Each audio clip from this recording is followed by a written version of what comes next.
오늘 본문은 하나님께서 이스라엘 백성들을 인도하시는 내용입니다.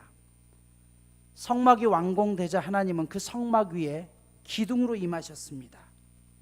이후에 하나님은 이스라엘 백성들을 인도하실 때 구름기둥, 불기둥으로 인도하셨습니다. 하나님은 인간이 볼 수도 만질 수도 없는 분입니다. 그래서 기둥을 통해서 하나님이 함께 하심을 보여주신 것이에요. 오늘 우리에게 구름기둥, 불기둥은 없습니다. 하지만 대신 하나님을 알 수 있는 길로 하나님의 말씀을 우리 가운데 주셨습니다. 그 말씀대로 살아간다는 것은 좁은 문으로 들어가는 것과 같은 어려움이 있습니다. 세상 속에서 의인으로 산다는 것은 악인에게 당하는 삶을 이야기해요. 하지만 그것이 좁은 문이라고 이야기해요. 그럼에도 불구하고 하나님의 백성들답게 하나님의 말씀을 가진 우리가 하나님이 함께 하심을 믿는다면 살아가야 된다는 것이에요. 우리의 힘으로 안 되죠. 그래서 성령이 우리 가운데 부어져야 되는 건 맞습니다. 그런데 오늘 우리에게 누구에게나 말씀은 다 전달되어 있습니다.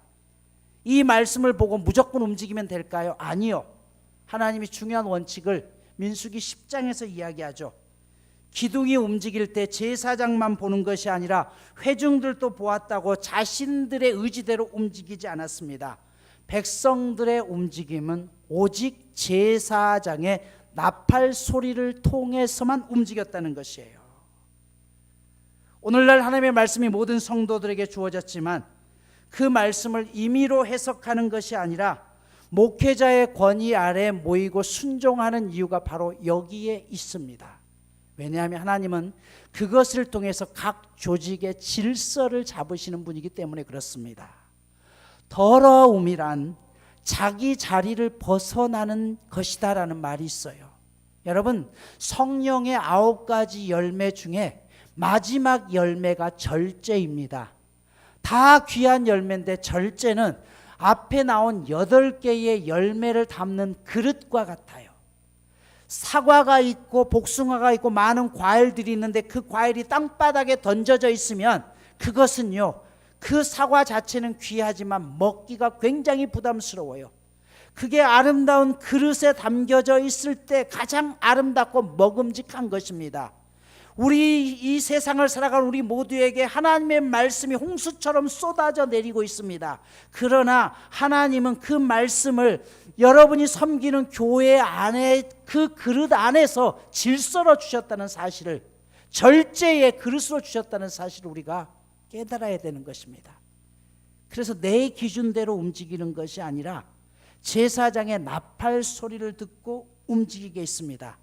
그러기에 제사장은 항상 하늘을 바라보며 하나님이 무엇을 하시기를 원하는지를 살피고 또 살펴야 되는 게 제사장의 사명입니다.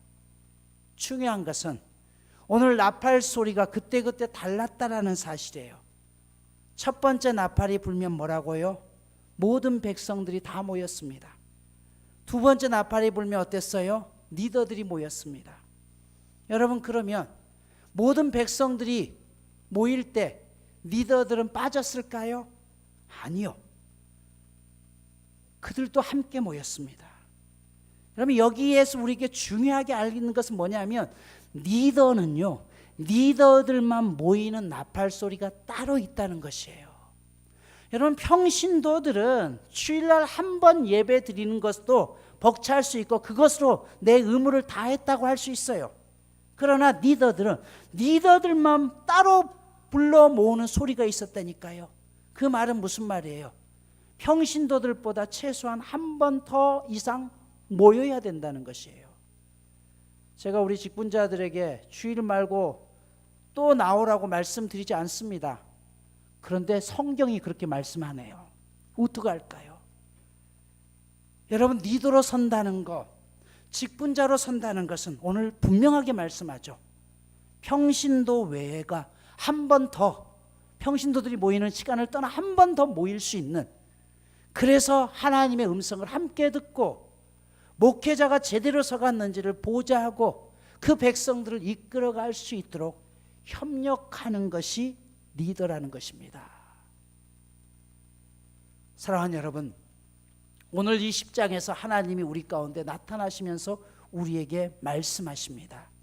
그 말씀 안에서 우리가 하나님의 음성을 명확히 분별하고 듣고 행동할 수 있는 저와 여러분 모두가 되시기를 간절히 축복합니다.